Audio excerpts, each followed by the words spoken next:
فَإِذَا قَضَيْتُم مَّنَاسِكَكُمْ فَاذْكُرُوا اللَّهَ كَذِكْرِكُمْ آبَاءَكُمْ أَوْ أَشَدَّ ذِكْرًا فَمِنَ النَّاسِ مَن يَقُولُ رَبَّنَا آتِنَا فِي الدُّنْيَا وَمَا لَهُ فِي الْآخِرَةِ مِنْ خَلَاقٍ صدق اللہ العظیم۔ جب تم حج کے ارکان پورے کر لو، فَاذْكُرُوا اللَّهَ كَذِكْرِكُمْ آبَاءَكُمْ، تو اللہ کا ذکر کرو جس طرح اپنے آباء و اجداد کا تذکرہ کرتے ہو، او اشد ذکرا، بلکہ اللہ کا اس سے بھی زیادہ ذکر کرو۔ فَمِنَ النَّاسِ، کچھ لوگ وہ ہیں، مَن یقول، جو کہتے ہیں، ربنا آتنا فی الدنیا، اے اللہ ہمیں دنیا میں دے دے، وما لہ فی الآخرۃ من خلاق، اللہ کہتے ہیں آخرت میں اس کا کوئی حصہ نہیں۔ ومنہم من یقول، کچھ لوگ وہ ہیں جو کہتے ہیں، ربنا آتنا فی الدنیا حسنہ، اے اللہ ہمیں دنیا میں بھی بھلائیاں دے، وفی الآخرۃ حسنہ، آخرت کی بھلائیاں عطا فرما، وقنا عذاب النار، اور ہمیں جہنم کے عذاب سے بچا۔ اولئک لہم نصیب مما کسبوا، اللہ فرماتے ہیں یہی وہ لوگ ہیں جو انہوں نے کمایا اس میں ان کے لیے حصہ ہے۔ واللہ سریع الحساب، اللہ جلد حساب لینے والے۔ اس آیت مبارکہ میں یہ حکم آیا کہ جب تم حج کے مناسک پورے کر لو، حج کو پورا کر لو۔ دیکھو حج شروع ہو رہا ہے 8 ذی الحجہ کو۔ 8 ذی الحجہ کو حاجی احرام باندھ کے مینا کی طرف چل پڑتے ہیں۔ مینا پہنچ کر ظہر، عصر، مغرب، عشاء، فجر 5 نمازیں پڑھ کے عرفات کے میدان کی جانب چل نکلتے ہیں۔ عرفات میں ظہر کی نماز سے پہلے امام حج کا خطبہ پڑھتا ہے، حج کا خطبہ پڑھنے کے بعد ظہر کی اذان ہوتی ہے، اذان ایک، پھر ظہر کی نماز کے لیے تکبیر کہتے ہیں، ظہر کی نماز، پھر ساتھ ہی عصر کی نماز کی تکبیر کہہ کر عصر کی نماز پڑھنی ہوتی ہے، پھر اس کے بعد وہیں پہ دعاؤں میں مشغول ہوتے ہیں۔ جیسے ہی 9ویں کے دن سورج غروب ہوتا ہے، حکم ہوتا ہے اب تم مزدلفہ چلو۔ وہاں سے مزدلفہ پہنچتے ہیں، مغرب اور عشاء کی نماز مزدلفہ میں پڑھتے ہیں، اور مزدلفہ میں پھر جیسے ہی 10ویں کی صبح ہوتی ہے، صبح تھوڑی جلدی پڑھتے ہیں، بعد میں جیسے سورج نکلتا ہے مینا کے لیے چلتے ہیں۔ مینا پہنچ جاتے ہیں، مینا میں حکم یہ ہوتا ہے جمرہ عقبہ کو کنکری مارو، جو 10ویں کے دن ایک ہی شیطان کو کنکری، جمرہ عقبہ پہ کنکری مارتے ہیں۔ اس کے بعد اب حکم ہے قربانی کرو، قربانی کرتے ہیں۔ قربانی کے بعد حکم ہے اب تم حلق کراؤ یا قصر کراؤ، عورتیں بال کٹواتی ہیں، مرد جو ہیں بالکل اس طرح پھرواتے ہیں، یہ ہوتا ہے حلق اور قصر۔ اس کے بعد اب یہ بندہ احرام کھول سکتا ہے، لیکن ابھی اپنے میاں بیوی والے تعلقات بحال نہیں ہوتے۔ اب یہ حکم ہوتا ہے طواف زیارت کریں۔ 10ویں کا دن ہے، 11ویں کا دن ہے، 12ویں کا دن ہے، اب یہ پہنچے گا طواف کرے گا، اولاً 10ویں کا دن، پھر 11ویں کے دن بھی کر سکتا ہے، کسی وجہ سے 12ویں تک بھی مؤخر ہو سکتا ہے۔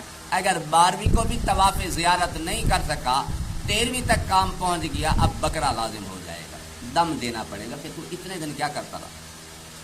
اب طواف کرے گا، طواف کے بعد یہ مکمل طور پر حلالی ہو جاتا ہے۔ اب اس پر حج والی پابندیاں ختم ہو جاتی ہیں، جو احرام والی پابندیاں تھیں، حج والی پابندیاں تھیں، وہ ختم ہو جاتی ہیں۔ 11ویں 12ویں کو 3 شیطانوں کو کنکریاں بھی مارنی ہوتی ہیں۔ یہ حج کے احکام ہیں جو پورے کرنے ہوتے ہیں۔ طواف زیارت کر کے بھی مینا میں پہنچے۔ اب زمانہ جاہلیت میں کیا تھا، جب طواف کر کے مینا میں پہنچتے تھے، بڑے بڑے بازار لگا لیتے تھے، منڈیاں لگ جاتی تھیں، تجارتوں میں بھی مشغول، بڑے بڑے شعراء بلا لیتے تھے، وہ آ کے اپنے اشعار کے ذریعے، بڑے بڑے ادباء بلا لیتے تھے، وہ اپنے کلام کے ذریعے اپنے آباء و اجداد کے تذکرے، ان کے حسب نسب بیان کرتے تھے، ان کے کارنامے بیان کرتے تھے۔ اللہ کے جب تم مناسک حج پورے کر لو، اللہ کا ذکر کرو۔ یہ تم نے کیا طریقہ شروع کیا ہے کہ اپنے آباء و اجداد کے تذکرے، ان کے حسب نسب، ان کی بڑائیاں، ان کے تکبر، ان کے کارنامے بتاتے۔ یہ اللہ نے بتایا، فَإِذَا قَضَيْتُم مَّنَاسِكَكُمْ، جب تم مناسک حج پورے کر لو، فَاذْكُرُوا اللَّهَ، تم اللہ کا ذکر کرو، كَذِكْرِكُمْ آبَاءَكُمْ، جیسے اپنے آباء و اجداد کے تذکرے کرتے ہو، اللہ کا ذکر کرو، او اشد ذکرا، بلکہ اپنے آباء و اجداد سے بھی زیادہ اللہ کا ذکر کرو۔ پورے کا پورا حج ہے ہی اللہ کا ذکر، جو تلبیہ پڑھا جاتا ہے، لبیک اللہم لبیک، یہ اللہ کو یاد کر رہے ہیں، تکبیر تشریق پڑھ رہے ہیں ہر نماز کو، اللہ اکبر لا الہ الا اللہ واللہ اکبر وللہ، یہ اللہ کا ذکر۔ اس کے علاوہ اور بھی اللہ کے ذکر میں لگنا ہے، آباء و اجداد کے تذکروں میں نہیں لگنا۔ فمن الناس، اللہ نے فرمایا کچھ لوگ وہ ہیں جو کہتے ہیں اللہ ہمیں دنیا میں جو ہے نا وہ دے، وہ دنیا ہی مانگیں گے، صحت دے دے، طاقت دے دے، ہمت دے دے، اللہ اولاد دے دے، اللہ مال دے دے، اللہ یہ دے دے، بیوی دے دے۔ اللہ کہتے ہیں ان کا آخرت کی طرف دھیان ہی نہیں جاتا۔ اللہ کہتے ہیں ایسے لوگ جو صرف دنیا مانگتے ہیں، وَمَا لَهُ فِي الْآخِرَةِ مِنْ خَلَاقٍ، آخرت میں ان کا کوئی حصہ نہیں۔ ہاں کچھ ایسے ہیں جو کہتے ہیں اللہ ہمیں دنیا کی بھی بلائیاں دے دے، آخرت کی بھی بلائیاں دے دے، اور ہمیں جہنم کے عذاب سے بھی بچا۔ اللہ کہتے ہیں ان کو ان کا حصہ ملے گا، دنیا بھی ملے گی، آخرت بھی ملے گی، جہنم کے عذاب سے بھی یہ لوگ بچیں گے۔ تو ہمیں دعا کا طریقہ بھی سکھایا گیا، جب بھی ہم مانگیں دنیا بھی ہم نے اللہ سے مانگی، یہ نہیں کہ دنیا نہیں مانگے، دنیا بھی اللہ سے مانگیں گے، دنیا کے ساتھ ساتھ صراط مستقیم کی، ہدایت کی، آخرت کی بھلائیوں کی، آخرت کے متعلق جتنے اللہ قبر کے عذاب سے بچا، موت اچھی عطا فرما، اللہ ہمیں قبر کے عذاب سے بچا، قبر کے سوال جواب وہ ہماری منازل آسان فرما، پل صراط، یہ سارے ہم مانگیں گے۔ اور یہ بھی مانگیں اللہ ہمیں جہنم کے عذاب سے بچا، کیونکہ جب تک اللہ سے دعائیں نہیں مانگیں گے ویسے ہم نہیں بچ سکتے۔ اللہ نے اپنے فضل سے ہی ہم سب کو جہنم سے بچانا ہے، اور اللہ نے اپنے فضل سے ہی ہم سب کو جنت میں لے جانا۔ اپنے اعمال کے بل بوتے پر ہم جنت میں نہیں جا سکتے۔ ایک اللہ والے کہتے تھے ہم جتنے مرضی بنا سنوار کے اعمال کر لیں، اللہ کی شایان شان جو پردے ہیں نا ان سے نیچے ہی رہتی ہے وہ عبادت۔ ہم اللہ کی شایان شان عبادت نہیں کر سکتے، تو لہذا اللہ کا فضل ہر وقت مانگیں گے، دعائیں مانگیں گے، اللہ کا ذکر کریں گے۔ دیکھیں ہر عبادت کی ایک لیمٹ ہے، دن میں نماز 5 دفعہ ایسے ہے نا، اور زکوٰۃ سال میں 1 دفعہ، حج زندگی میں 1 دفعہ، روزے سال میں 1 مہینہ ہے۔ لیکن جو ذکر ہے نا اس کے لیے اللہ نے لمٹ کوئی نہیں رکھی۔ اللہ نے فرمایا یا ایھا الذین آمنوا، اے ایمان والو، اذکروا اللہ ذکرا کثیرا، اللہ کا بہت زیادہ ذکر کیا،